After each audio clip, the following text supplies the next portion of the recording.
इतिबाचक वार्ता फाउंडेशन, जिसका मुख्य प्लेटफॉर्म एक दुनिया है और जो पॉजिटिव वार्ता ब्रांड के नाम से जाना जाता है, वह समाज में एक नई ऊर्जा का संचार कर रहा है।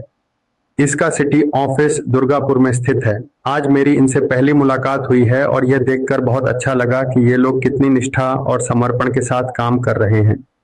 चर्चा के दौरान मुझे पता चला कि उन्हें अपने काम को और बेहतर बनाने के लिए कुछ बुनियादी ढांचे और जरूरी सामान की आवश्यकता है। मैंने उनकी बातें ध्यान से सुनी हैं और मैं आपको विश्वास दिलाता हूं कि इन सभी चीजों की व्यवस्था जल्द से जल्द की जाएगी। मुझे यह बताते हुए बेहद खुशी हो रही है कि इस सिटी ऑफिस के नेतृत्व में बंधुर बंधन नाम की एक बहुत ही महत्वपूर्ण परियोजना इतिबाचक वार्ता फाउंडेशन ने दुर्गापुर में शुरू की है, जिसका आयोजन आगामी 8 तारीख को होने जा रहा है। इस परियोजना के माध्यम से हम लगभग 25,000 ऐसे बुजुर्गों को जोड़ रहे हैं जो संभ्रांत समुदाय से आते हैं और जो हमारे इस नेक काम को आगे बढ़ाने के लिए पूरी ईमानदारी और आंतरिकता के साथ प्रयास कर रहे हैं। इन बुजुर्गों के अनुभव और महिला उद्यमियों के कौशल को जोड़कर हम हर गांव में एक एआई मान तैयार करने की दिशा में काम करेंगे। यह एआई मान का कॉन्सेप्ट बहुत ही अनूठा है, जिसका अर्थ है डिजिटल रूप से वे सभी सेवाएं जो आज के समय में जरूरी हैं। हमने विशेष रूप से 7 ऐसी सेवाओं की पहचान की है जो गांव के विकास के लिए अत्यंत आवश्यक हैं।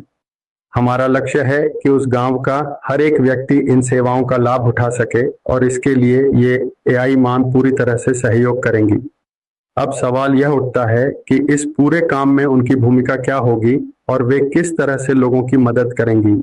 ये महिला उद्यमी या उनका उत्साहवर्धन लामबंदी और प्रतिदिन 3 बजे, 7 बजे और रात 9 बजे जो प्रशिक्षण होता है उसमें इनकी भागीदारी सुनिश्चित करना या उनके कार्यालय से उन्हें सहायता प्रदान करना। इसके माध्यम से हमने लक्ष्य रखा है कि 6 जुलाई 2027 को श्यामा प्रसाद मुखर्जी के जन्मदिन पर हम राज्य सरकार के सहयोग से इन एआई माताओं को उपकरण, साइकिल और एआई किट प्रदान करेंगे ताकि वे पूरे गांव में लोगों को ये सेवाएं दे सकें। इसके लिए हम राज्य सरकार की सहायता से व्यवस्था करेंगे।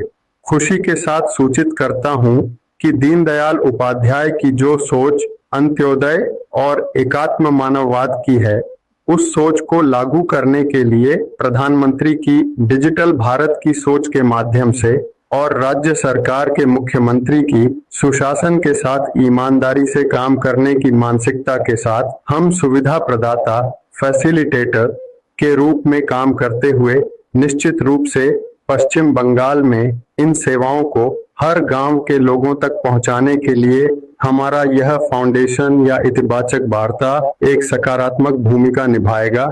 नमस्कार।